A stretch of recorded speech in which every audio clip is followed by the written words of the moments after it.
بسم اللہ الرحمن الرحیم۔ قرآن کریم کی 5ویں سورہ سورہ مائدہ ہے۔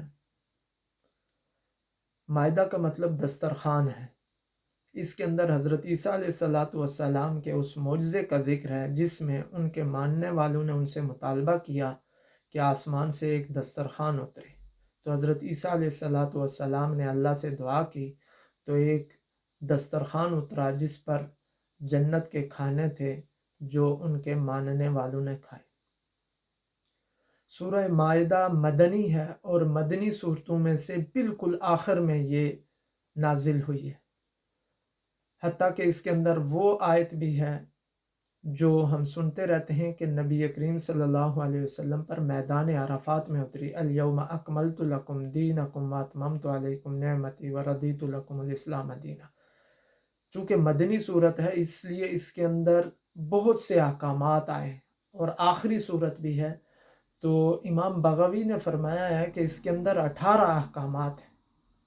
سب سے پہلے اپنے عہدوں کو پورا کرنے کا حکم ہے، اس کے اندر علاوہ اس کے اندر آداب بھی سکھائے گئے ہیں۔ یا ایھا الذین آمنوا لا تسألوا عن اشیاء ان تبد لکم تسؤکم، اے ایمان والو ایسی چیزوں کے بارے میں سوال نہ کرو کہ اگر تمہیں بتلائی جائیں تو تمہیں اچھا نہ لگے، یعنی بلا وجہ سوالات نہ کرو، سوچ سمجھ کر عمل کے متعلق سوال کرو۔ چنانچہ اس سورہ مبارکہ کے اندر طہارت کے، وضو اور تیمم کے احکامات ہیں، اس کے علاوہ حلال و حرام چیزوں کے بارے میں بتلایا گیا۔ اس کے علاوہ یہ ہے کہ حج کے دوران حالت احرام میں کون کون سی پابندیاں ہوتی ہیں اور محرم کے لیے شکار کرنا جائز نہیں ہے، ان چیزوں کے بارے میں بیان کیا گیا۔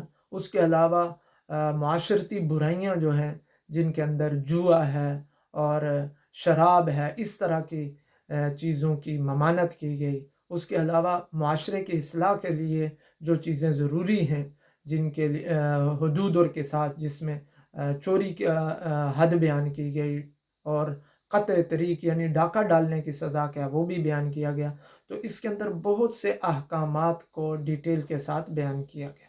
اس کے علاوہ اس سورہ مبارکہ کے اندر پچھلی قوموں کا بھی تذکرہ ہوا ہے، اور اس کی مناسبت یہ ہے کہ بنی اسرائیل کا بطور خاص ذکر کیا گیا کہ انہوں نے اللہ تعالیٰ کے احکامات پر عمل نہیں کیا اور نافرمانی کی، تو ان پر طرح طرح کے عذاب آئے، اللہ کی طرف سے ان پر ناراضگی اتری۔ تو لہٰذا ہمارے لیے اس کے اندر یہ میسیج ہے کہ ہم احکامات کی پابندی کریں تاکہ اللہ تعالیٰ کے عذاب سے بچ سکیں۔ السلام علیکم ورحمۃ اللہ۔